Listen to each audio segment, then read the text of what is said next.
Welcome to ओवाईसी in sales second series. इससे पहले हमने ये देखा कि आपने अपने टारगेट ऑडियंस को कैसे ढूंढना है, कैसे पता चलेगा कि आपकी क्लाइंट्स या टारगेट ऑडियंस क्या है।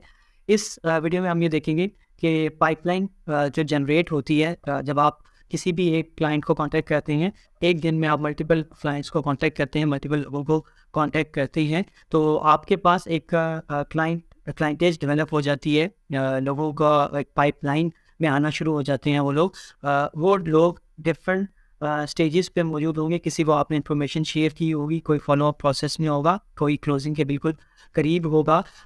द पॉइंट इज़, जो प्रॉब्लम यहाँ पे आता है कि ये एक फुल टाइम जॉब होगी। अगर कोई भी क्लाइंट आपका किसी भी टाइम आपसे असिस्टेंस लेता है, हेल्प आपसे चाहता है, आपको कॉल करता है, तो आपको उसके टाइम के मुताबिक अवेलेबल होना बहुत ज़रूरी है।